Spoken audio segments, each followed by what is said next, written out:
guys, and welcome to my channel. I'm so grateful to have you as a viewer today. Sit back, relax, and enjoy. We are here to bring you the best personal development content that you can find out there. Here at the Swan Podcast, our main intention is to educate you, empower you, and evolve your life. So if you love all things personal development and transformation, then this is the place for you. If you're new, make sure that you subscribe and hit the like button before the video is over so you don't forget. And be sure to follow us on all our social media platforms at The Real Ashley Watkins and at the Swan Podcast. Enjoy the show. Okay, guys, welcome back to episode 7 of the Swan Podcast. And today we have a really special guest on. Her name is Verlisa Rennae, and she's a self-published author. She specializes in mental health, wellness. She works in social services, and she has a really, really great book from Chicago. Hi, Lisa. I'm going to call you Lisa for short. Yes, that's fine. Hello, everyone out there. How y'all doing? Welcome, welcome, welcome. So we are going to talk about today thriving through adversity. And the reason I brought Lisa on is because Lisa has a really, really good book that she wrote. And she has some things that she has really, really, really perspired through and got on her feet on. So I want to give you a chance to talk about how you got into the field of doing everything that you do and what made you write your book. So tell us a little bit about yourself. Well, again, I am from Chicago. My name is Verlisa Rennae Shanklin, also known as Lisa Rennae. And I'm an author. I'm a self-published author. I'm a motivator. I am an encourager. I'm an overcomer. I'm someone who, definitely wants to see the Black community shedded in a better light than it is. And that has always been my purpose of being a young Black role model, because it's so easy for us to see these negative portrayals of Black women and things like that. But why don't we see all of the women who are overcoming every day through these everyday struggles of being Black women and all that comes into going with that? I love fashion. I love music. I love writing. Writing is my passion. Is where I found my voice, my strength, and my purpose. And so that's where I always aspire to continue to writing. I don't care if writing the smallest thing. I just love to write with and encourage with my words, because I know that I have a lot that I've been through, more than just personally, but on a mental level, academic, all of those different things. So that's pretty much what I'm about. I'm an encourager, a motivator. I just want to be that role model that a lot of us Black women didn't get the opportunity to see, and seeing everyday women going through things and then striving through them with greatness has always been my purpose, to show that. Yes. So I don't know if I went off into something, but that's me. The title of your book is A Black Girl Once Told Me to Never Give Up. And I thought it was very interesting, when I was going through the process of picking people to be on the podcast. One of the things that I look for is that the person have thrived through some form of adversity. And I think that's very important, because we see all these people and we're like, oh, okay, they're doing it. They wrote this book or whatever else. But we don't look at the fact that you might be going through something in your everyday life that's making it real hard for you to get to those goals and accomplish stuff. So my first question is Chicago that bad? Because we hear so much about Chicago. I'm from Buffalo. Listen, Buffalo is that bad. Like, Buffalo is that bad. Like, I lost my brother to violence. I lost a lot of family members to violence. I grew up in a community where people die around you, and it's just like, it's almost like normalized. I don't even like looking at my Facebook page. Totally. Seeing people from my hometown. So what was your experiences growing up in Chicago? I would say I hate how Chicago is portrayed in the media. I hate how we're considered Chirac, or we're considered violent prone. And I ain't gonna lie, it's violent prone. We do definitely have a lot of violence going on. Violence has definitely progressed throughout the years, because when I was younger, of course, we heard about drive-bys and things like that. But now we see younger children doing this. Like back in the day when we would hear dunk or get down, it's a drive-by. It's a grown-up. Now that same child that you probably watch up, put their pampers on them, whatever, are the ones that are shooting now. They're the ones killing people. So I would definitely say that violence has progressed in Chicago. It definitely can be rough. We're like any other city. We have our good towns and we have our bad towns. Violence can be at our doors at any given time. I hate how we're portrayed, but I will definitely say that violence is near and it definitely won't skip your door. It's just God's grace and mercy that keeps us. Definitely, I would say that it's bad in Chicago. We So need to be doing better. I don't mean to cut you off, but I'm Mhm, my mind is going while you're talking. So mhm, what is it about Chicago? What do you think it is from your perspective, growing up in Chicago? What do mhm. you think it is that makes the Black communities of Chicago so violent? I think it's just history and cycles that never are broken. A lot of our children are growing up around violence, and therefore violence is what you may only know. And if you're growing up around violence, then you're going to perpetuate that violence as well, because that's all you know, unless you're like someone who has people around you saying, come on, man, you got to do better than that. Like if you have people pushing you and you have family members who are trying to keep you on track, and you want it, you want different. You have to want to be better. A lot of our children are growing up around a lot of violence, and that's all they know, and that cycle has never been broken. That's number one. The segregation. Chicago is very segregated. You Mm-hmm. can tell when you're going into a white neighborhood when things are different. You can be on Michigan, which is a big in Chicago. You could be on Michigan, and as soon as you hit 63rd in Michigan, you know you're back in the hood, because you could go all the way from Michigan to downtown, all the way on Michigan, and it's beautiful. The more you get up the numbers, you're starting to see that, hey, life is changing. We're in the hood now. Opportunity. We don't have a lot of opportunity. I feel that we're still affected by slavery. I don't care what anyone says, we're still Fact. affected by that. And so you guys say that we're free, however, you have never given us resources to actually live the life that you say we are accessible to. You took us, we most of our ancestors come out of slavery, and we have no way of how we're going to get off our feet, because you never given us anything or any resources or anything to help us get on our feet. So I think it's also systematic racism. Let's just be Yeah. honest, it's in the system. And if these children out here ain't got no jobs or no money, they ain't got nobody caring about them, where they gonna turn? To the streets, because that's Fact. all they know. That's all that's the comfort they get. That's the money they get. That's the power they get. When you don't feel like you have that, just being who you are as yourself, you have to seek for that outside of yourself, and you seek for it in the most negative place, because that's the easiest thing to get into. It's so easy to be into violence, but so hard to get into success and be successful, because that's what's accessible to us. The negativity, the drama, the drugs, the truancy, all that's there available for us. That's what they want us to do.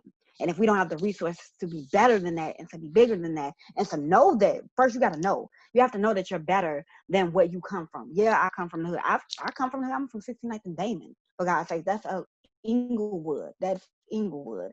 I've seen things. I've done things. I've been around things. However, it's a difference in my will to want to be better, and for other people around me to want me to be better. It takes for a village to raise these children, and a lot of the village is broken because they need guidance themselves. The older people, like they're out here Right. either It's drug generational. infested or trying to, yeah, it's generational. It's a generational thing that needs to be broken, but we don't have the resources to do that, because if you're following the blind, you're going to eventually fall into a pit if you lead it by blind. So that's my thing. It's a systematic thing that needs to be broken, and it's not all on Black people. It's definitely a systematic thing. Those who are lawmakers and policymakers, it starts there, because you cannot say that a whole group of people are just messed up for no reason. It makes no sense. 90, well, not 90%, but most of white people have it together and we don't. Why? Why? If we And are all humans. so that's a good point. to make. So we talk about the trauma and the effects on the Mhm. Black communities. But Mhm. another thing I wanted to point out about cities like Chicago and Buffalo is Mhm. that those cities were industrial cities. So, like in Mhm. Buffalo, and I don't know if Chicago is like this. So, like in Buffalo, our parents had jobs at plants. You saw Bethlehem Steel, you saw Mhm. GM, you saw Mhm. cars, and Yeah. your parents worked at a plant. Mhm. Those were the men had the good, jobs. Mhm. But then you see those jobs disappear as Mhm. technology progresses. And then Yes. you see it's difficult for people, like you said, that don't have resources to get in those technology fields. Yeah. And Yes. then where it was 20 workers, now it's 15 robots and five Mhm. workers. And these people are Yeah. displaced. And then you got alcoholism and a whole bunch of things. It's a So whole bunch of things. Yeah. so, it's like the effects of the Black community.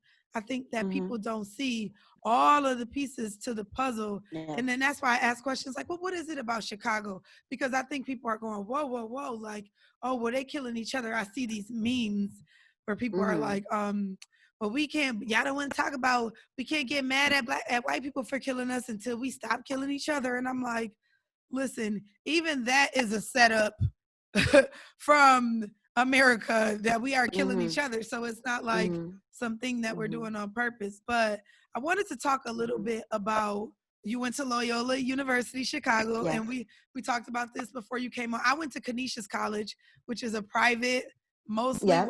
white school in Mhm. Catholic That's right. white school in Buffalo, and I went on a scholarship, and it was a handful of Black kids there. We all kind of Mhm. leaned on each other for support. So, one thing that you are an advocate for is addressing challenges of African American Mhm. students entering into PWIs. Now, I'm gonna define it now because you told me. No, let me let you define it because I didn't know what a PWI. I was like PWI. I didn't even know that was a thing, and I literally was in a PWI and didn't know. So, what is a Yeah. PWI? So basically, PWIs are predominantly white institutions, meaning colleges that are founded on white principles, founded for white people, created for white people, and it's majority white people that attend those schools. As you know, HBCUs are historically Black colleges, which means it's founded and based off of Black culture. So that's basically what it is. And that's probably most of our colleges, unless you're in the South Right. parts and you're going to HBCUs, but most of our schools are predominantly white, Midwest, and things like that. Yep. Yeah. So that's what So, it is. what are some challenges that you faced as an African American? You said you from the hood of Chicago. Mm-hmm. Yes. What are some challenges you faced transitioning in, and kind of can you go into like some tips you would give in case we have some students that are going through this right now? So I'm going to say this. Everything that I feel like we go through, and this is just me because I'm in the mental health, is mental. We first have to get through those mental challenges of believing that we're even worthy of going to college. That was my first thing. Amen. You have to fight through, do I need to be here? Should I be here? Am I smart enough? Am I this enough? Am I that enough? And so once you fight through that, that is when you learn how to handle and deal with whatever comes your way because you know you're great enough to do so. So I would say first it was my mental, believing that I'm even worthy enough to be here because I did not look like the people that were in those schools. I did not struggle and go through the same things that they went through. They didn't go through the same things I went through. I just didn't know. I had no comparison of their life. My life was totally different. My challenges didn't stop at college. Once I got home, I had to deal with challenges in my neighborhood, my family, my relationships, and so forth and so on, and just being Black, just those challenges, those mental challenges every day. So that was my first thing. And then a culture shock. A lot of us go to school with either all Black or Hispanic, which their culture is not so much different than us because they live in the same violent prone neighborhoods as us. They also struggle. They also are surrounded by violence and so forth and so on. So me, it was a culture shock because I was going to U of I. First of all, my first school where I got my bachelor's and what my book is based off is University of Illinois in Urbana-Champaign. So that was my first experience where my race became so salient to me that it distracted me from focusing on the fact that I'm here for a reason. I got a seat at the table for a reason. And now it's either me staying strong and going through whatever I go through, or giving up. And most of our students get to these colleges and it's so overwhelming that they give up. A lot of us Yeah. don't finish. And that could have been my story. But because I did different things to keep myself grounded and to be successful, that is why I can say that I am a first generation college student overcomer, because Yes, and you there's have a some, it's a lot master's. you, Wait, let's give you yeah, your I have a props. master's. You I have a master's. What's your have a master's master's. degree in? Community counseling. See, now let's give you your Mm-hmm. props. I have to Yes, interrupt you yes, because yes. y'all don't understand the power of an empowered Black woman Yeah. coming from trauma at a predominantly Mhm. white institute, going home Mhm. to still trauma and challenges, Mhm. and Mhm. finishing not only an Yeah. undergraduate degree but a Yes. master's degree with all the Mhm. odds against her. Yes. I got Yes. the chills because that is Thank you. fucking Black girl magic. I mean, Yes. we don't we So yes. what's sad is we do it so frequently that we make it Yeah. look like it's easy and it's nothing. Yeah. And it's not. And I like that you said that, because I always thought that going to college, that's another thing, thinking it's nothing, because those around you, let's face it, a lot of us, our family members haven't went to college, don't know what it's like, don't know what to tell you about it. And Listen. so, so going through that process and people looking at it like, oh, well, you went to college, that's nothing. Like, right. No, you Like, don't know what I duh, had like to no biggie. do to get through that. Because you saying that now, but it was many days I was either about to commit a murder, or I was about to cry, or I was about to Commit throw, suicide. or I was about to Yeah, hurt like somebody, or you do like something to something. Something was gonna get hurt. And you don't know how much you have to fight yourself to not engage in those behaviors, because it's so easy for me to jap off on somebody, or for me to easily walk away and give up. But I didn't, because I knew that this was bigger than me. This is bigger than me. This and Black experience people, is bigger than me. listen to what Hmm. she's saying, Black listeners. When somebody is doing something and they have a goal, encourage them. People will Hmm. downplay your shit Yeah, yes, so yes. fast and make you feel like Hmm. that's nothing, and Yeah, you really, really busting your ass. And I yes, want to pause and make that a clear yes. point because often we don't come from empowered households. We don't know what the person is going through, and we Hmm. done ingrained in their head so strong that you're just supposed to get a degree when Yes, it's hard as hell. And then it when you go is. into these people for support, they're going like, oh well, Hmm. you're smart. It's like, Hmm. no, you don't understand. I need a shoulder to lean on. I need a support system. Yes, So if yes. you are out there and you know somebody that's in school, don't be just like, oh, they doing their thing. You thinking like you giving them this shallow, Hmm. oh, well, you smart, Hmm. you doing it. And it's not real support because usually I'm pretty sure even you would agree that you would have wanted somebody to say, dang, that's tough. I understand. Is there anything that you need? Yeah. And the compassion is not there for us at That's all. yeah. It's not because, and this, I talk about this in my book. I feel like, and I hate to feel so selfish, and I'm sorry if any Black parents are out there struggling and y'all trying y'all best for y'all children. But when I graduated, I felt like I would see white parents would be gifting them with cars and this and that, and taking college serious. Like, that is a great accomplishment. Whereas in the Black community, I feel like it's like, oh, she don't went to college, okay, she doing her thing. Like you said, she doing Right. her thing. You She like, I good. don't want no Like, goddamn it's just balloons. good. I mean, or like, she in college. That's just going to school. What is that? But you have no idea the challenges that Black students face, not only personally, academically, financially, emotionally, mentally, and the list goes on. And y'all don't realize that, yes, I'm doing my thing, but it only took this much for me to not do my thing anymore and to leave, because I was just that much overwhelmed, and I just felt like I didn't have the support I needed. Because like you said, you just want somebody like, you need anything, like, you good, like, it's hard to be, we have to work jobs as well as Right. go to school, and whatever else we got going on, we have to deal with that as well, while some people have the luxuries of just being able to just focus on school. That just be your main focus, and Right. I got you. And in the Black community, it's just, I know the resources are not there, because a lot of us, they can't even feed, we can't feed our children. Sometimes it's hard for us to feed our children, thinking about putting your children in college. Okay, I get that. But you just don't know those little things help along this journey, because a college student is just this quick, just this close to giving up. I'm telling Man, you, because I was that college student. I know some people, men and women my age, that be like, "Yo, in college I slept in my car," or "In college I almost lost Yes, my scholarship yes, because I had to have a yes, job." All my black friends, male and yes, females, all of us in our mm, 30s we all have some trauma ass yes, stories. yes, I had to mm, transfer to a community college so I can afford mm, to go back to the regular college to finish. mm, Like we yeah. had to go through I shit, changed, yeah, I you know. changed the whole major. Same So, girl. So so yeah, okay, so we talked about changing your mindset if you do have those challenges if you're in school. yeah, If you're in school, do not give up because that gives us an even playing field. You know yes, what I'm saying? I it love my does. black people in these IT and these STEM jobs in Yeah, corporate America with exactly. these Yeah. degrees. I be Hmm. like, do that. We Yes, listen, we because I need it. We definitely need it. We because we definitely will need do it. it. I mean, Yeah.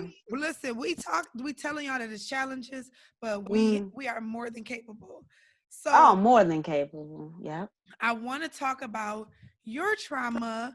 I don't want to give away your book too much, but I want you to talk about your experience with losing your parents, because one thing Hmm. that's been a common theme on the last few episodes is trauma is such a catch phrase and term Yeah, that's it used a is. lot, Yes, but we can't it is. not talk about trauma. And I want you to just talk about how you lost your parents, your experiences with that, and how you healed Hmm. from that, quite frankly. So this is how it went. I lost my mother at 5 years old. She had like cervical cancer and a lot of different things going on with her heart. So at 5, I lost my mother. At 5, when my auntie adopted me and my sister, and I started living with my auntie, my grandma, and my grandpa, and just my whole family in our family house. Then, when I was 12 years old, I got the call that my father had died. He was a little bit older, so he had a lot of different issues too medically. And for me, the biggest issue with losing my parents, and I really don't even like talking about it. Sometimes I really suppress losing my parents, because Mm-hmm. some people may lose it as you're looking for a pity party, or you're looking for somebody to feel sorry for you. So I never wanted to be associated with feeling sorry for me. And I felt like I had to learn how to grow up and grow up without my mom and my dad. I had to learn how to live without them. Unfortunately, it wasn't easy, and unfortunately, it affects a lot of my relationships, affects a lot of things I do as an adult. But I would definitely say losing my parents in my most vulnerable milestone ages was definitely difficult to adjust to, because you don't understand the depth of you're losing your parents and then moving in with somebody and they got kids. Like, Right. you're like, well, where's my mom? Where's my mom? Like, sharing your mother with somebody, or feeling like that person don't really love you the way that they love their parents. I mean, they Right. kids, they Mm-hmm. biological kids. So learning how to overcome those challenges, which wasn't easy, because most of the challenges I faced with my family was feeling like I wasn't loved, feeling like I was abandoned. Even though they took me in and I'm thankful for them, it was an emotional piece for me that Right. I lacked a lot in. And So yeah, So when did you realize? Because we talked about this, I think, on our initial phone conversation. yeah. And when did you realize that that was trauma? Because I'm pretty sure, like growing up, you had these feelings and these emotions, but where was Mm-hmm. your aha moment? Like this behavior is coming from I didn't have my parents growing up in my life. Because there's always a point where you make that connection, right? Yeah, oh, totally. And good thing you said that, because for years and years and years, even though I was in the psychology field, starting when I was 23 and all that, I never knew that losing your parents could be a traumatic event. I never knew that until one of my counselors, maybe 2, 3 years ago, said, "Well, Verlisa, do you know you may be suffering from PTSD?" I said, "Well, I wasn't in the war. I didn't have no big issues. I never been, God, thank you. I never been raped or anything like that. So I don't understand. Like, we don't understand trauma. People don't understand that trauma is anything that affects you mentally and Mm, throws your psychology off. And so I learned that recently, that I could be a person suffering from PTSD for losing my parents at an early age. So I didn't know that. And that's the misconception of trauma in the Black community. We are surrounded by trauma every freaking day.